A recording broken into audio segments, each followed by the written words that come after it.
Today's video is about the behavior of passive filters. These are filters built with resistors and capacitors, very simple filters. And we're going to show the behavior of a high pass and a low pass filter.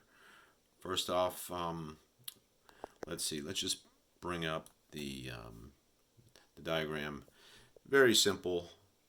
Low pass filter consists of a input signal coming in on the left there, through a resistor, and then a capacitor that basically is tied to the output.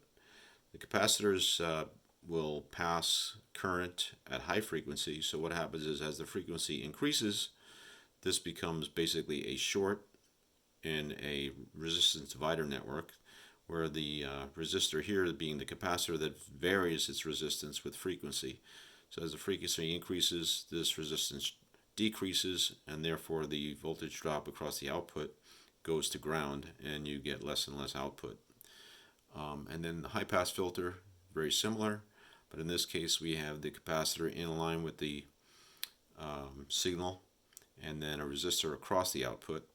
So this will block frequencies at the low frequency and then pass the signal through at the high frequencies.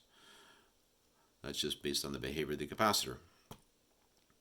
So if we look at this first in the time domain using the oscilloscope, we can run this thing.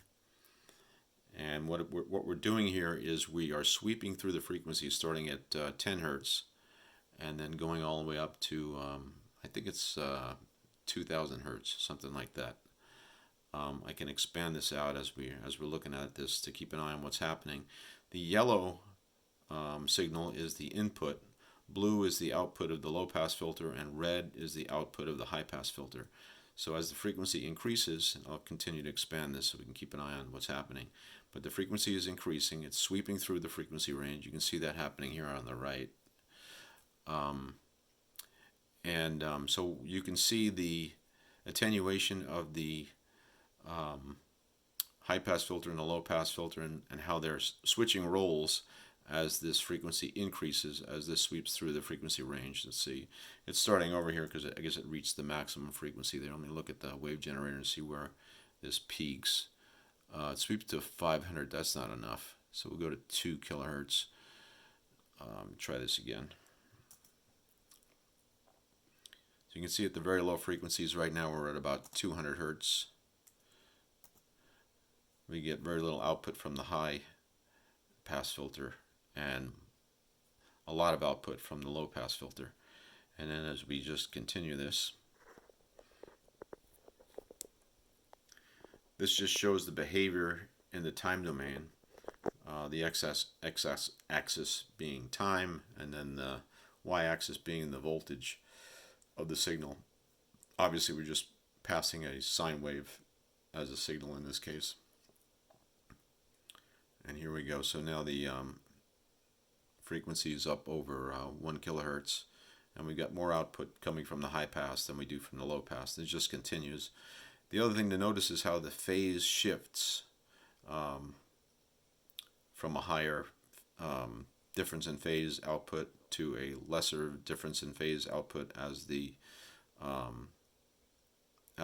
actual signal passes through.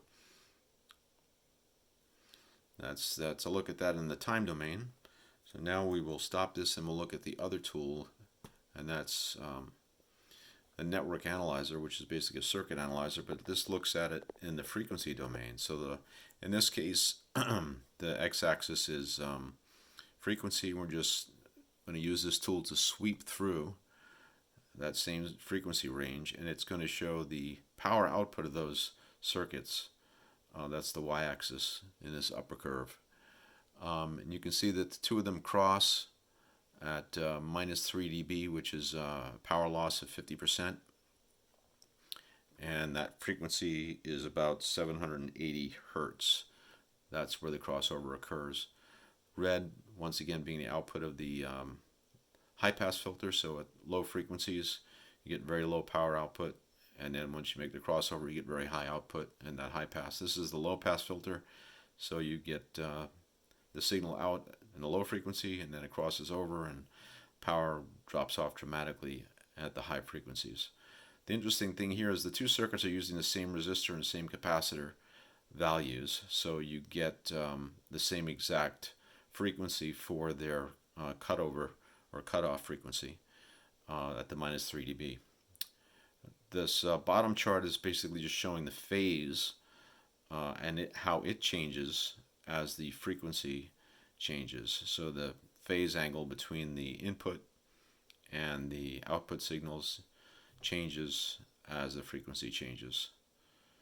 That's it. That's basically the behavior using these tools here from Digilent. This is the Electronics Explorer board. These are the two circuits that are set up. It's very simple. And we're using the arbitrary wave generator and the 3 scope channels that come with that product. Great product to use for exploring these things. Thanks for watching.